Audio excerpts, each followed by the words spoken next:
নেতাজি সুভাষ আপনাকে বলছি। কবি শৈলেন্দ্র হালদার। মৃত্যুপুরীর উল্লাস মঞ্চ থেকে গঙ্গা ও পদ্মার উত্তাল ঢেউয়ে ডুব দিয়ে হিন্দু, মুসলিম, বৌদ্ধ, খ্রিস্টান নয়, কোনো আদিবাসী সাঁওতাল যুবক নয়, নিতান্তই একজন ছাপোষা মানুষের প্রশ্ন। আপনি কি আপনার এই স্বপ্নের ভারতবর্ষকে দেখতে পাচ্ছেন নেতাজি?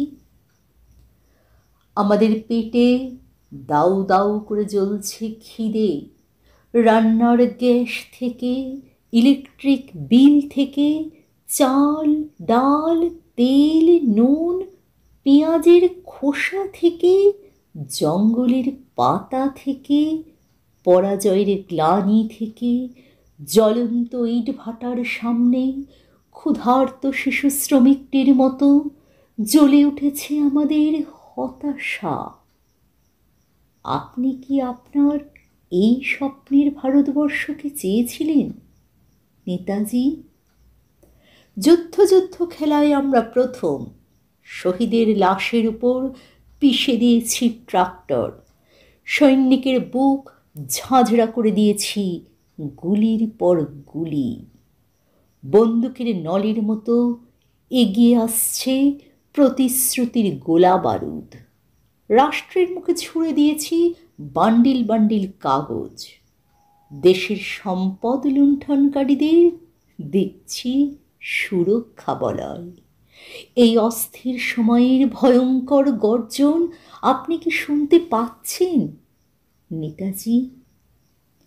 হাজার হাজার কোটি টাকার আমরা মনোরম মূর্তি গড়েছি, ধর্মের জন্য বানাচ্ছি মন্দির, মসজিদ, গির্জা।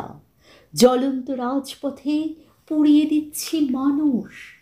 মৃত সন্তানের মুখ অন্ধকারে হাতড়ে বেড়াচ্ছে হতভাগ্য পিতা। যন্ত্রণায় কুঁকড়ে যাওয়া এই জননীর কান্না আপনি কি শুনতে পাচ্ছেন নেতাজি? আপনি কি জানেন লক্ষ কোটি লাশের মতো কত বেকার? আমাদের সম্পদ কারা লুট করে খাচ্ছে? প্রতি মিনিটে ধর্ষিতার সংখ্যা কত?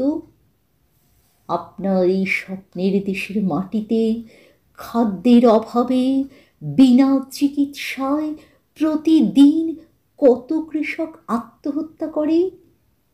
আর কত রক্ত দিতে হবে দুমুঠো ভাতের জন্য?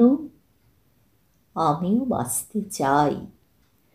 প্রাণপ্রিয় নেতাজি সুভাষ, আপনাকে বলছি, আমরা কবে স্বাধীনতা পাব? আমরা কবে স্বাধীনতা পাব? আমরা কবে স্বাধীনতা পাব?